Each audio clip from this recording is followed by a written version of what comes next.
This is my homemade Steam machine, or Steam box, or Dell Optiplex, or I don't know, whatever you want to call it. I made it about a year ago, and I just wanted to do a little update video, seeing as Valve actually dropped the real Steam machine, and a lot of people are looking at it now, and PC in general, because Sony backed out of physical games, and people just want to play games on their living room TV without having all the hassle, and I totally understand that. I see where they're coming from. So I'm gonna just spoil the video a little bit for you. This PC has been great, and I had no idea how much I was gonna actually use this computer, and I use it like every day now. But the specs are, it's a Dell Optiplex 9020. It's pretty old. I got it at a yard sale for like 10 bucks, and I think it came out in like 2013. So I put one of the best CPUs you could put in it, which is the Core i7 4770s. I said one of the best, not the best, but the RAM is 16 gigs of DDR3, which I got before the RAM apocalypse, or whatever people are calling it, which I actually got for 15 bucks. It has a 1 terabyte SSD, which we'll get into that later, talking about like storage size and all that. And the GPU is a OEM RX 550 4GB. Now, this system is not powerful, especially in 2026, but it doesn't really matter, you know, if you just want a PC to play games, like a second PC. I wouldn't recommend this as like your main PC, just something to put in the living room. I've been playing a couple games on this PC that I think run decently, like Rise of the Tomb Raider. That's been fun. Fallout 4, Payday 2, as well as some Minecraft, and I started playing Halo 2, which I actually haven't played that one yet, and yeah, it's been great. Also, I wanted to try some more modern games as well, which this thing can actually kind of get away with it. I tried Arc Raiders.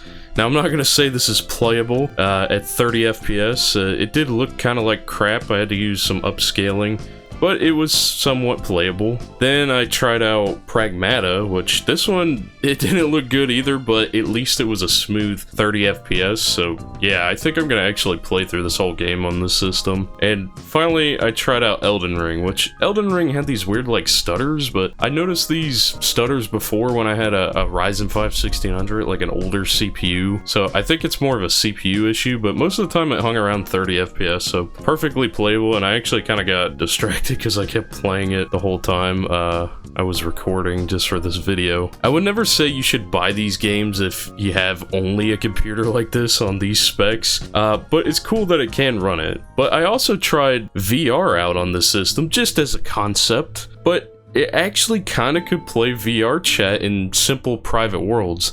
This actually really impressed me. I didn't think it would be able to play on this really old card. I think the worst GPU I ever played VR on was the GTX 1050 Ti, which that kind of stomps this card, but I also had to use a third-party program because I have a Quest 2 and Steam VR crashes when you try to stream it. I don't know, Meta only has like Windows apps and stuff, so you can't even use the link cable, and I'm sure Valve will fix it or like update Steam VR once the Steam frame comes out, so Linux and all that will get better Steam VR support, which I'm hoping. Also, the system being so small has been good. It fits down in this little cubby that works great next to my other consoles, and it only takes 2 cables, just like the real Steam machine. Also, I have a wireless keyboard and trackpad. I'm so glad I had this because adding non-Steam games to this thing, or just doing any kind of debugging or any kind of working on it in any way,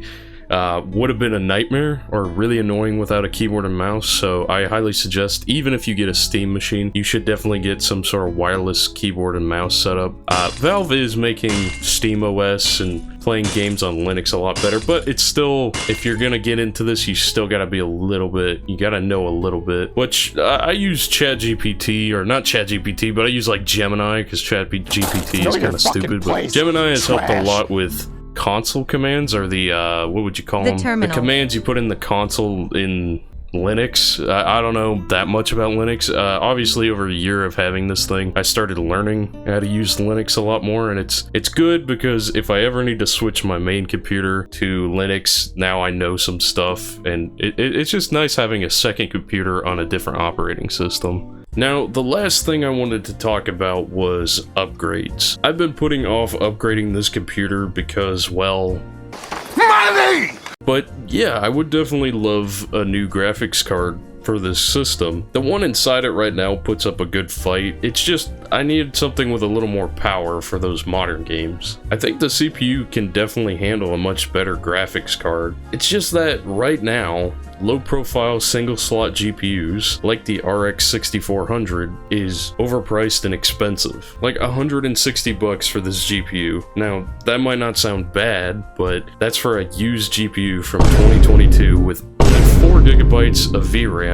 It's worse than the GTX 1060 3GB, and it was low budget when it came out. If this was a full-size system, I could get a much better GPU for the same price, like the RX 5600 XT, with 6 gigabytes of VRAM, and it destroys this card. But yeah, I would still like to get the RX 6400. It's not a great graphics card, but it's much better than the RX 550. With this style of Optiplex or office computer, you're really limited with what you can do. That's why I recommend building a custom one, or even trying to find a better pre-built that just has more room for like a 2-slot card at least, because the options are so limited right now. And yeah, the storage, what I was talking about earlier, that actually wound up, even back a year ago, it was like $60 for the storage, which that sounds like a great price nowadays.